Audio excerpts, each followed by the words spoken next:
जय हिंद दोस्तों, स्वागत है आपका इस वीडियो में। और इस वीडियो में मैं बात करने वाला हूँ ब्लैंक स्टोरी और सेल्फ डिस्क्रिप्शन के बारे में।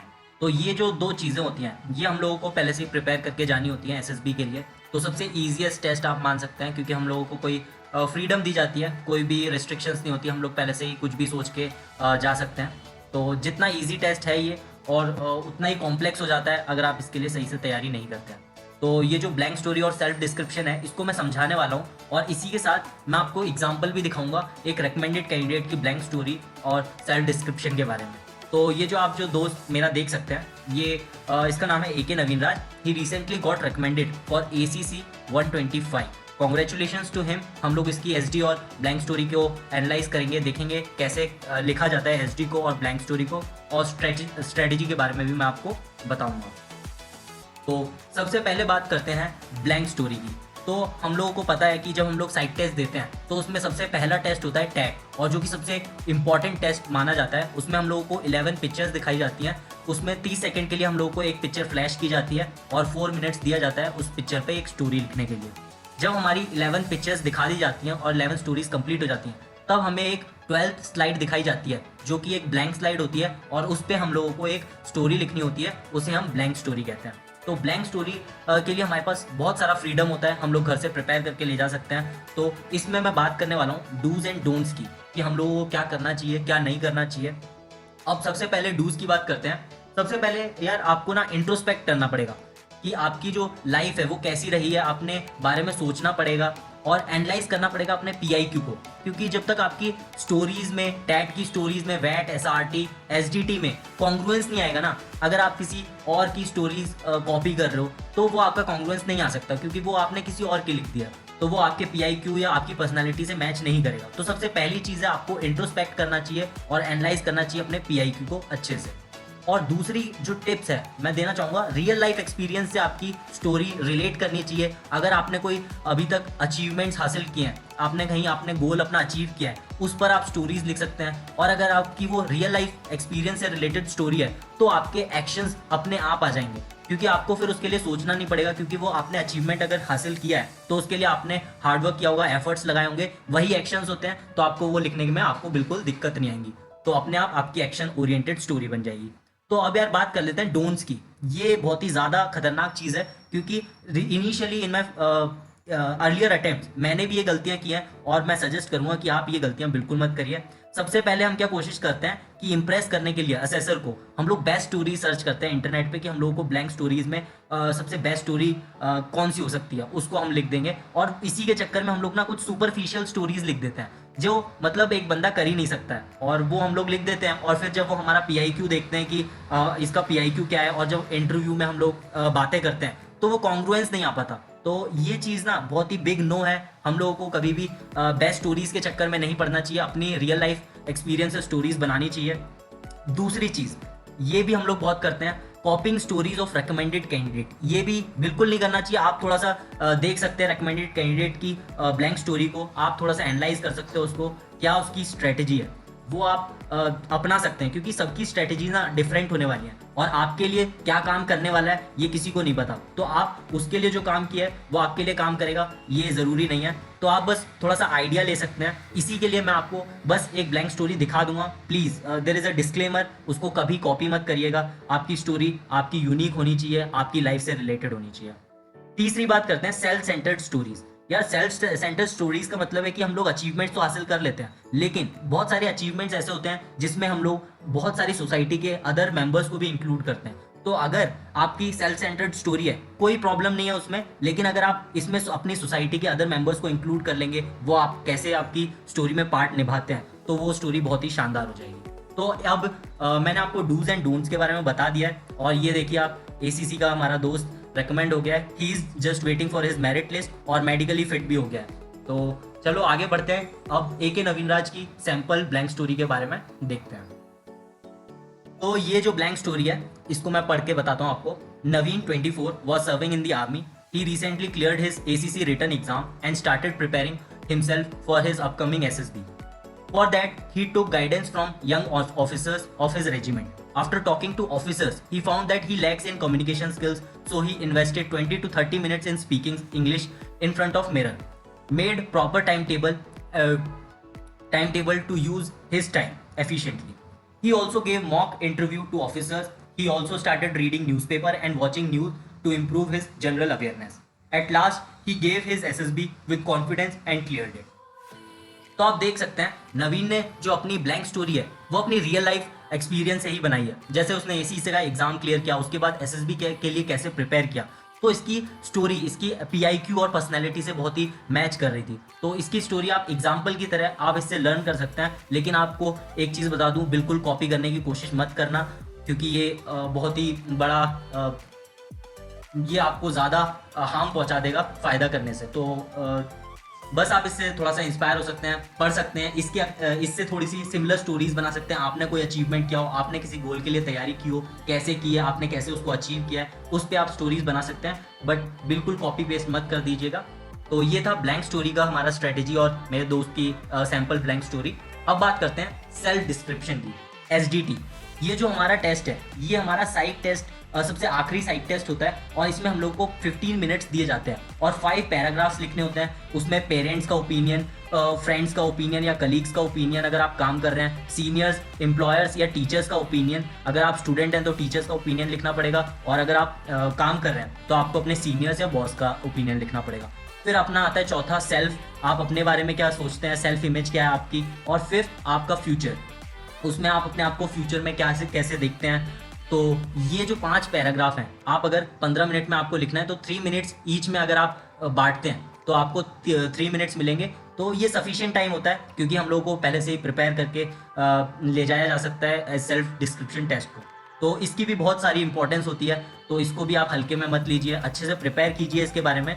तो मैं आपको कुछ डूज एंड डोंट्स बता देता हूँ कि आपको सेल्फ डिस्क्रिप्शन प्रिपेयर करने से पहले क्या करना चाहिए, ताकि आपका जो सेल्फ डिस्क्रिप्शन है इम्प्रेस कर दे असेसर को और उसको लगे कि इस बंदे में दम है। तो सबसे पहले बात करते हैं डूज की। सबसे पहले इंट्रोस्पेक्ट करना है। Introspection is the most important thing for SSB. आप कोई भी टास्क करना है, आपको कुछ भी एसएसबी से रिलेटेड चीज़ करनी है, इंट्रोस्पेक्शन हर जगह आएगा, चाहे वो इंटरव्यू हो, अगर वो साइक हो, आपको कोई भी टास्क होगा, इंट्रोस्पेक्शन बहुत ही ज़्यादा इंपॉर्टेंट रोल प्ले करने वाला है। तो सबसे पहले आप इंट्रोस्पेक्ट कीजिए, क्योंकि self description without introspection is nothing. Like अगर आप किसी और का सेल्फ डिस्क्रिप्शन लिख देंगे ना, बिल्कुल वैसा ही रहेगा। तो सबसे पहले इंट्रोस्पेक्ट कीजिए अपनी क्वालिटीज़ को, आप कैसे इंटरेक्ट करते हैं सोसाइटी के साथ और सोसाइटी की नज़रों में आपकी क्या इमेज है। और आप सबसे इजी क्या हो जाता है जब आप अपने दोस्तों से हेल्प लेते हैं, अपनी फैमिली मेम्बर से हेल्प लेते हैं, क्योंकि हम लोगों को क्या लिखना है इसमें, वो लोग हमारे बारे में क्या सोचते हैं। तो सबसे ज़्यादा अच्छे से कौन बता सकता है, वही लोग बता सकते हैं। तो आप उनसे हेल्प लीजिए, उनसे बात कीजिए कि वो लोगों को कौन सी पॉजिटिव क्वालिटीज़ हमारे बारे में लगती हैं, कौन सी नेगेटिव क्वालिटीज़ लगती हैं।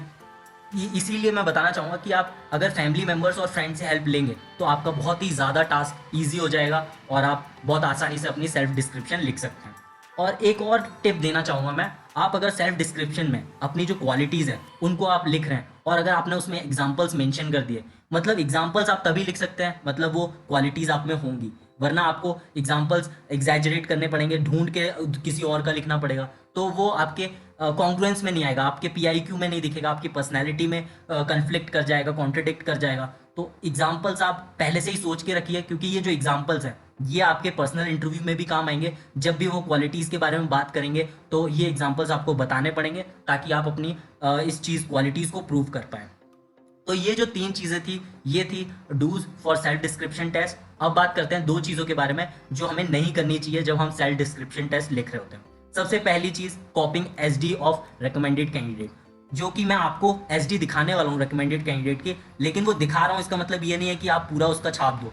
तो ये तो बिल्कुल कभी मत करना, बहुत बड़ा गुनाह हो जाएगा अगर आपने किसी की SD छाप दी, क्योंकि वो ऐसा ही हो जाएगा, वो आपसे बिल्कुल कनेक्ट ही नहीं कर पाएगा। तो अगर आपका कनेक्शन, आपकी SD का कनेक्शन आपके PIQ से नहीं मेल खा रहा है तो साइक का दिमाग खराब हो जाएगा, वो बोलेगा ये क्या है, ये इंसान तो बिल्कुल ही अलग है SD में। तो ये तो बिल्कुल मत करिएगा, ये प्रॉब्लमैटिक हो सकता है आपके लिए। दूसरी चीज़, एग्जैजरेटिंग क्वालिटीज़, ये भी कभी मत कीजिएगा। सुपरफिशियल एग्जैजरेशन, इंप्रेस करने के चक्कर में पूरी OLQs ही डाल दी। अगर आपके पास एग्जांपल्स हैं, अगर आप उसको प्रूव कर सकते हो उस क्वालिटी को कि आप में है, आपके दोस्तों ने आपको बताया है, तो ज़रूर आपके पास एग्जांपल्स होंगे उस चीज़ को प्रूव करने के लिए। आप में कॉन्ग्रुएंस आ जाएगा आपकी SDT और आपकी पर्सनैलिटी में जब आप इंटरव्यू दे रहे होगे। तो ज़रूर से आप ये ध्यान रखिएगा कि कुछ ज़्यादा ही एग्जैजरेट मत करिए। जो क्वालिटीज़ आपके दोस्तों ने आपके बारे में बताई है, जो कमियां आपके बारे में बताई हैं, आपने उस पर काम किया है कि नहीं, वो सब आप लिखिए, बहुत ही ज़्यादा अच्छी आपकी सेल्फ डिस्क्रिप्शन हो जाएगी। तो अब मैं दोस्तों आपको बताता हूँ कि एक एग्जाम्पल के साथ बताता हूँ कि सेल्फ डिस्क्रिप्शन टेस्ट कैसा होना चाहिए और वो रिकमेंडेड कैंडिडेट का होगा। तो सबसे पहले बात करते हैं पेरेंट्स की। तो my parents feels that I M obedient and fulfils there needs. In their opinion, I am trustworthy. They include me in every family decisions. They also feels that I am smart and disciplined, who respects all the elders and youngers. In their view, I fulfills every task assigned to me. They believe that I help every friend and family member. They also feels that I am very athletic, who plays every games. They believe that I they believe that I eat my food very fast, so I always think of my mom before I eat something. तो आपने देखा होगा यहाँ पे जो ऊपर की चीज़ें हैं वो अपनी क्वालिटीज़ मेंशन कर रहा है और उसी के साथ आप अपने एग्जांपल्स भी दे रहा है।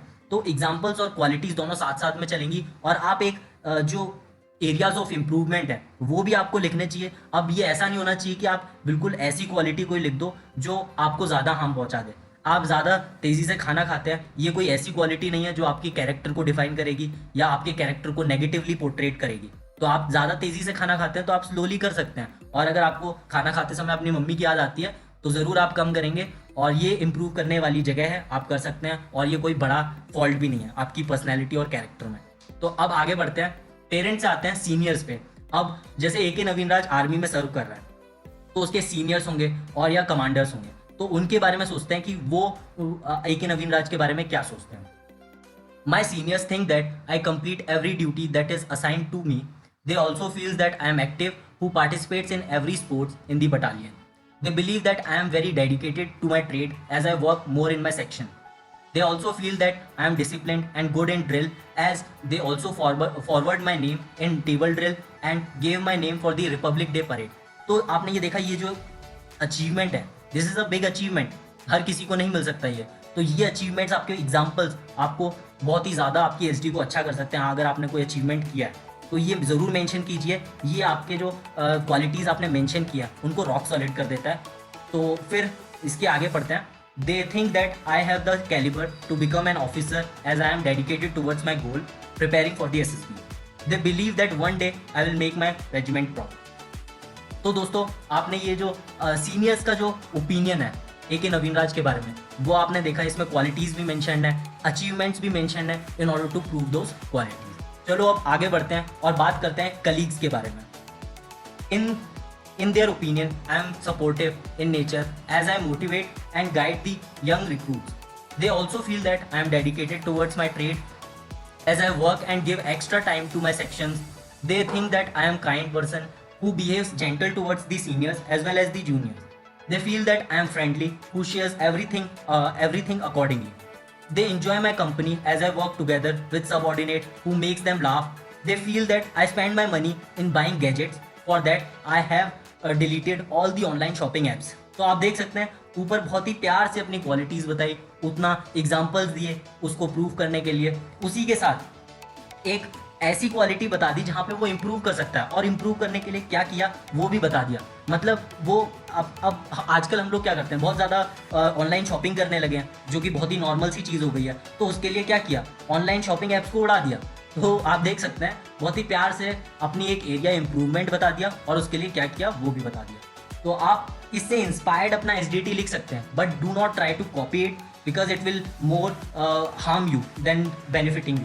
तो let's move towards next section, that is self image. क्या है, आप अपने बारे में क्या सोचते हो, ये बहुत ज़्यादा मैटर करता है. चलिए पढ़ते हैं AK नवीन राज ने क्या लिखा है. I feel that I M obedient and disciplined person who obeys all commands and respects every senior. In my point of view, I am cooperative, who listens to juniors if required. I feel that I am an active participant who contributes in every sports in the regiment. Also, I am physically fit as I always secure the excellent column in the BPET as well as the PPT. I think this is BPT होगा.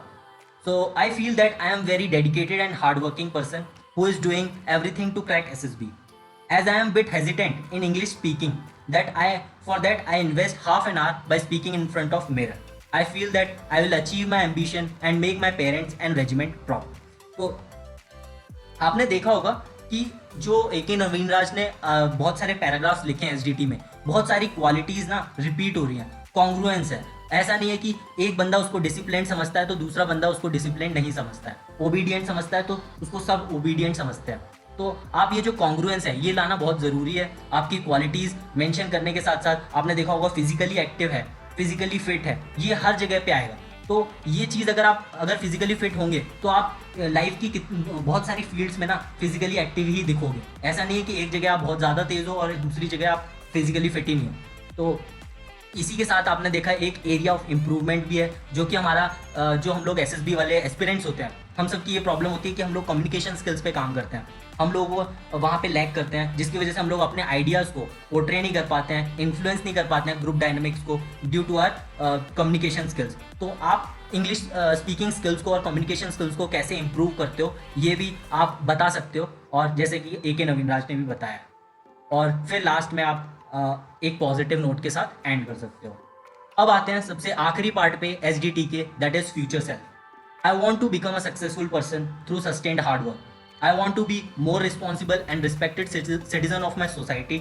I want to improve my general knowledge, for which I am regularly reading newspaper and browsing internet to know more in detail.